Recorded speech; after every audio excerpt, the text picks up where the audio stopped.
할렐루야. 좋은 아침입니다. 주님께서 오늘 또 은혜로 함께 하시기를 원합니다.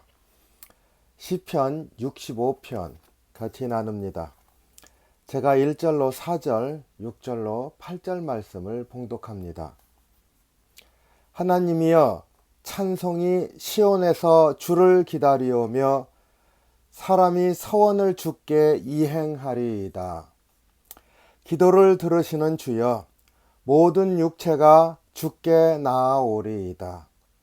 죄악이 나를 이기었사오니 우리의 죄가를 주께서 사하시리이다. 주께서 택하시고 가까이 오게 하사 주의 뜰에 거하게 하신 사람은 복이 있나이다. 우리가 주의 집, 곧 주의 성전의 아름다움으로 만족하리이다. 주는 주의 힘으로 산을 세우시며 권능으로 띠를 띠시며 바다의 흉년과 물결의 요동과 만민의 헌화까지 진정하시나이다. 땅끝에 거하는 자가 주의 징조를 두려워하나이다. 주께서 아침 되는 것과 저녁 되는 것을 즐거워하게 하시며. 시편 65편은 다윗의 시인데 감사시입니다.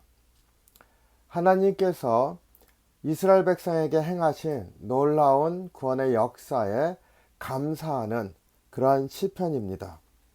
이스라엘 백성은 하나님 앞에 3대 절기를 지켰습니다. 하나님께서 명령하신 그 지키는 절기입니다. 유월절, 장막절, 칠칠절, 그것이죠. 이러한 특별한 절기에 온 이스라엘 백성이 하나님 앞에 나와서 제사를 드리고 큰 기쁨을 나눴습니다. 국가적인 예배다 이렇게 볼 수 있죠.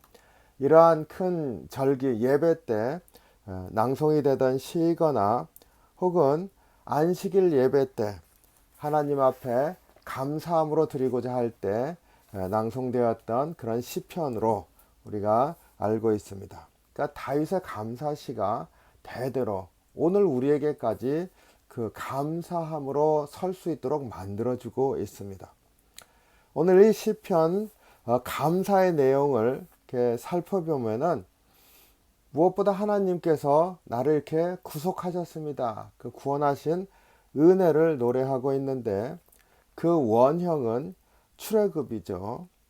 그 가장 노예되었을 때 하나님께서 먼저 신음을 들으시고 오셔서 구속하셨던 그 사건이 이스라엘 백성의 감사의 가장 근원적인 지점이 됩니다. 하나님께서 그 사건을 통해서 대대로 이것을 기억하게 하고 하나님 앞에 감사하도록 명하시기도 했습니다. 그러나 그것만은 아닙니다. 우리에게 늘 감사하도록 하는 많은 일들이 있어 왔습니다.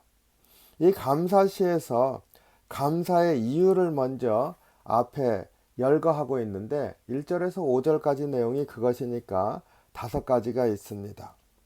이것을 먼저 살펴보고 오늘 초점인 8절 말씀을 나누길 원합니다. 제가 8절 말씀이 이 시편에서 마음에 다가와서 그 말씀을 중심으로 하나님의 은혜를 나누길 원합니다.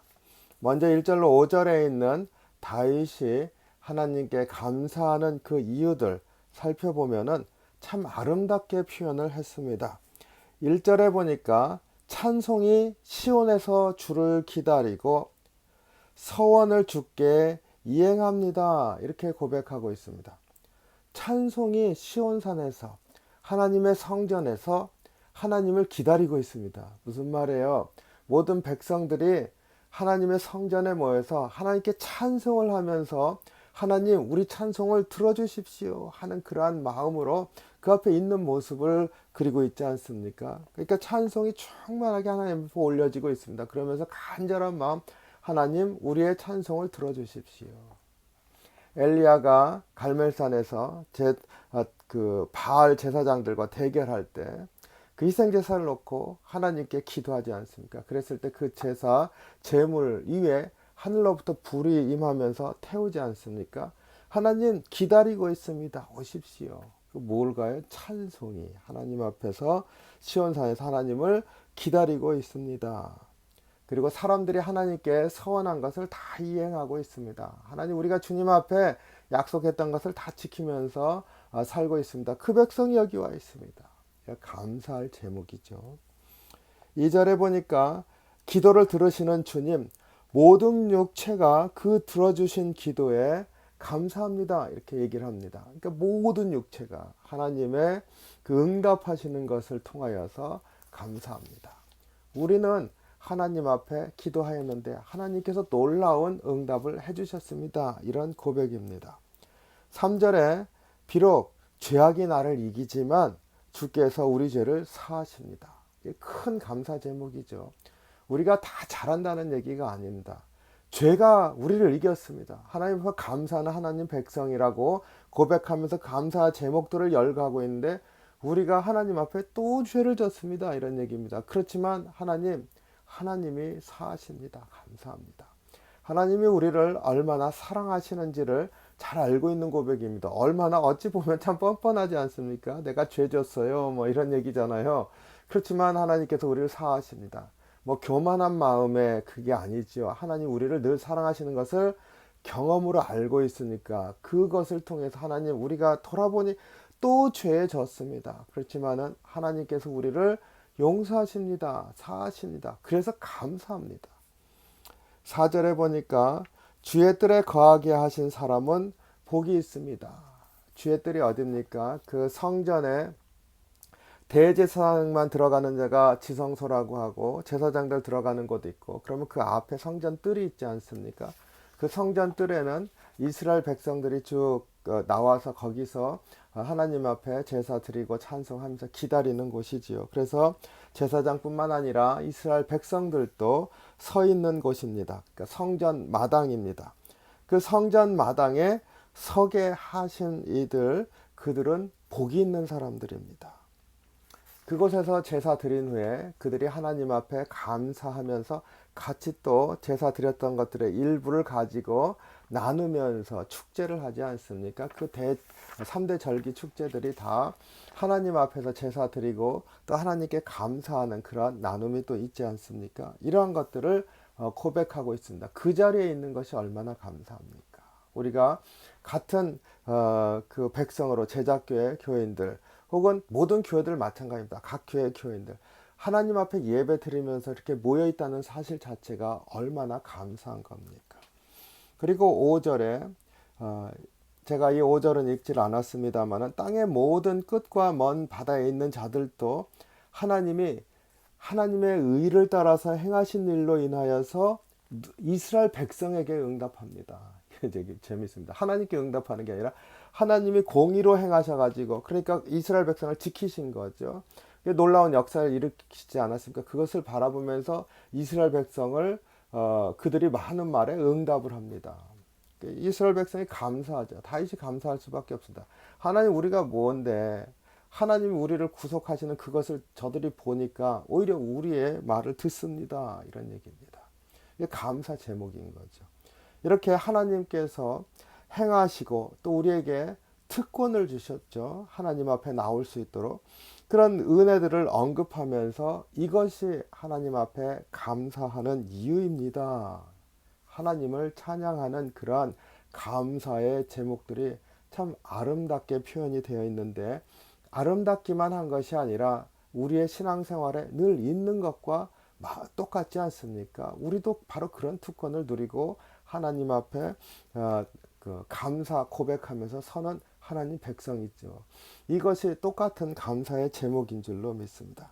이렇게 하나님의 권능 찬양하면서 그 이어서 6절 7절에 하나님께서 창조주 하나님으로서 드러내셨던 놀라운 일들을 노래하고 있습니다. 그러니까 하나님의 권능을 이제 찬양하는 거죠.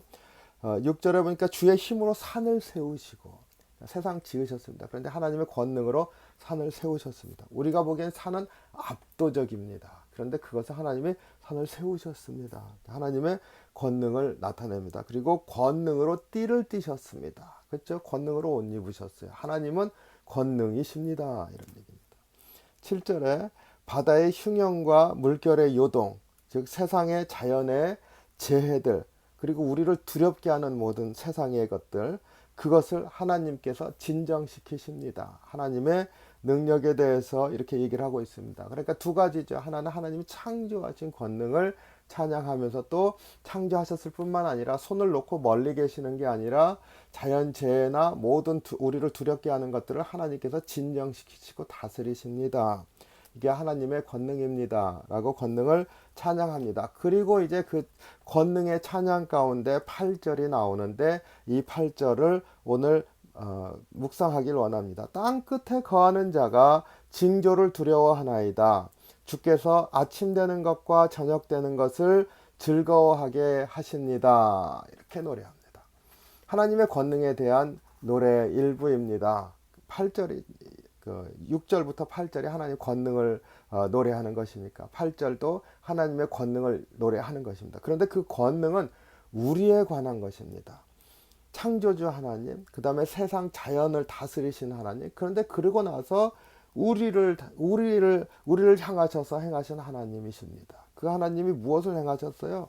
그 땅 끝에 거하는 자, 누굽니까? 이방인들입니다. 우리 말고 저 땅 끝에 세상에 있는 그들의 권한 자가 징조를 두려워합니다. 이거죠. 이 부분이 저는 참 감사하고 또 우리가 하나님 백성으로서 하나님 자녀로서 어떻게 살아야 할지를 보여주는 대목이라 믿습니다.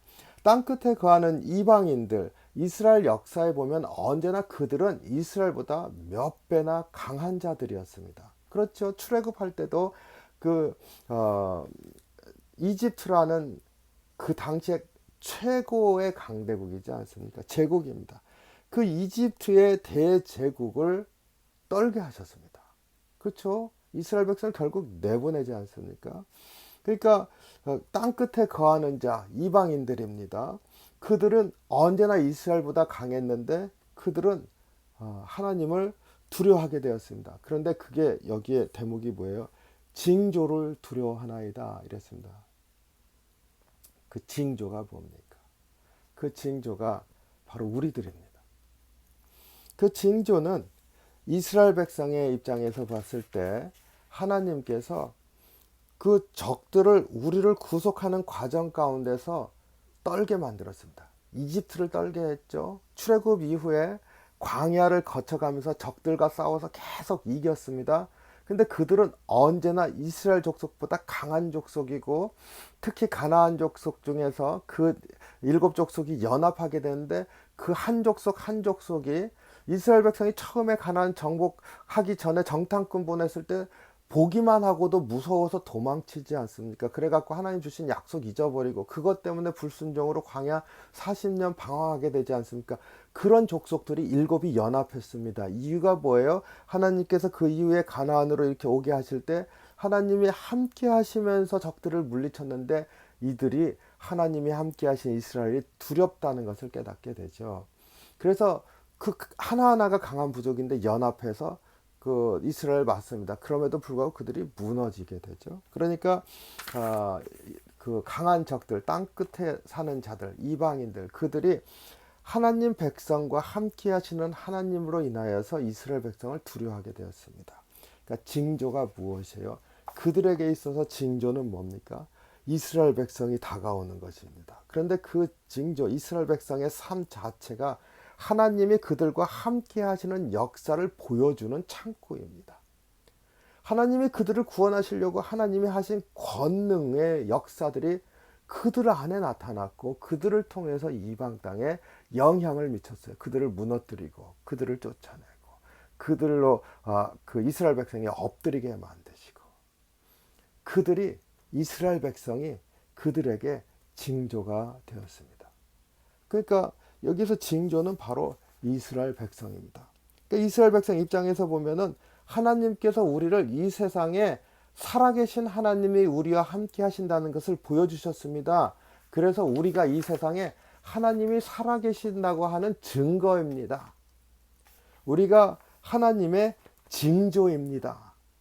이렇게 사인입니다. 이렇게 말하고 있는 겁니다. 빨간불이 켜지면 신호등이 빨간불이면 섭니다. 그렇죠. 사인이죠. 바람 부리면 갑니다. 처음에는 징조, 이게 이스라엘 백성을 보니까 두렵고 떨립니다. 언제나 하나님이 함께 하셔서 그들이 무너질 듯 하는데 다시 일어서고, 그리고 다윗의 시대 대제국을 이루었습니다. 주변국들을 물리친 거잖아요. 그러니까 그것을 보았었던 그들은 이젠 징조가 그 사이즈입니다. 하나님이 저들과 함께 있구나. 이스라엘 백성이 하나님, 우리가 하나님의 징조입니다. 이게 이제 얼마나 감사한 기도 제목입니까? 감사의 제목입니까? 저는 다윗의 이 우리가 하나님의 징조입니다. 이 감사의 제목, 하나님의 권능이 나타난 증거, 하나님의 놀라운 권능을 언급하는 것 가운데 자신들의 이야기를 집어넣은 것, 이것이 제 마음에 큰 울림을 줍니다. 모든 성도님들, 이 말씀을 이렇게 묵상하면서 내가 하나님의 징조다라고 하는 고백을 할 수 있기를 원합니다. 이러한 고백이 있을 때 우리의 삶이 얼마나 귀하고 값진 것이고, 그리고 감사할 것들인지를 깨닫게 되는 줄로 믿습니다. 다윗이요, 우리가 하나님의 징조입니다. 그러고 난 다음에 그 8절이죠. 8절에 같이 붙어 있는 그 후반부입니다. 뭡니까? 그 아침 되고 저녁 되는 것을 즐거워합니다. 그냥 오늘 하루가 즐겁습니다가 아닙니다. 아침 되고 저녁 되는 거. 하나님이 창조하실 때 아침이 되고 저녁이 되니 첫째 날이다, 둘째 날이다. 날수 아닙니까? 아침이 되고 저녁 되는 것이 즐겁습니다. 날마다가 즐겁습니다. 이런 얘기입니다. 왜요? 내가 하나님의 증거니까. 내가 하나님의 징조니까. 그런 은혜를 입고 살고 있으니까 내 삶이 날마다 즐겁습니다.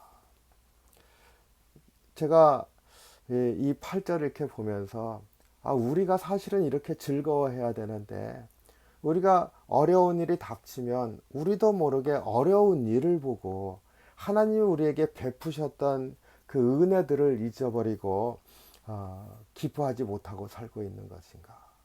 왜 우리는 이렇게 어리석은가? 그런 생각이 듭니다. 우리가 넘어질 듯 해도 넘어지지 않지 않습니까?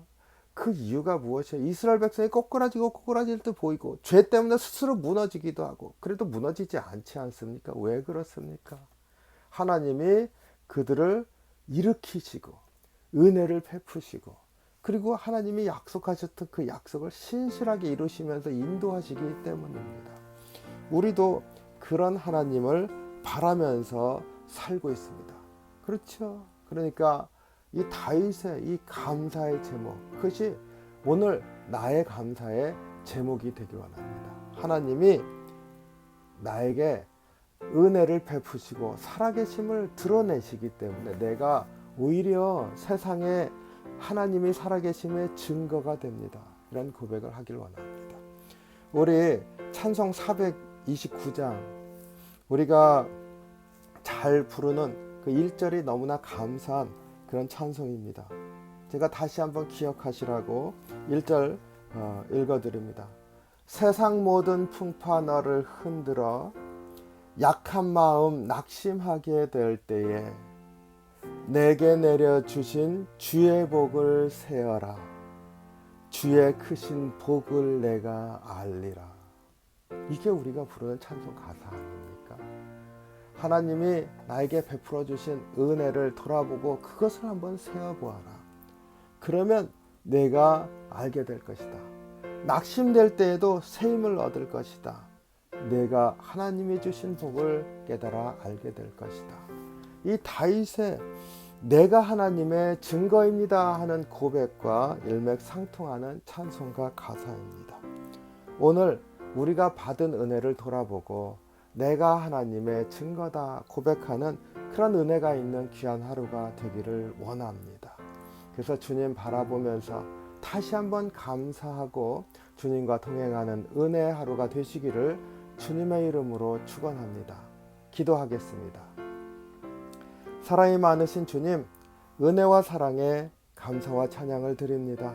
주님이 우리에게 은혜를 베풀어 주시고 늘 일으키시고 이끌어 주심을 고백합니다. 오늘 하루도 주님의 은혜를 사모하고 주님의 은혜를 기억하고 그리고 다시 한번 주님을 바라보면서 감사하고 기쁜 하루를 살 수 있게 인도해 주시옵소서. 주님이 우리를 주의 자녀 삼으시고 백성 삼으셔서 세상에 증거가 되게 하셨다는 것을 다시 한번 고백하면서 우리의 심령이 주님 안에서 자긍심을 갖게 하시고 자신감을 갖게 하시고 감사 찬양하는 하루가 될 수 있도록 인도해 주시옵소서. 감사드리며 예수님 이름으로 기도하옵나이다. 아멘. 오늘 또 주의 은혜를 사모하면서 승리하는 귀한 하루가 되시기를 주님의 이름으로 축복합니다.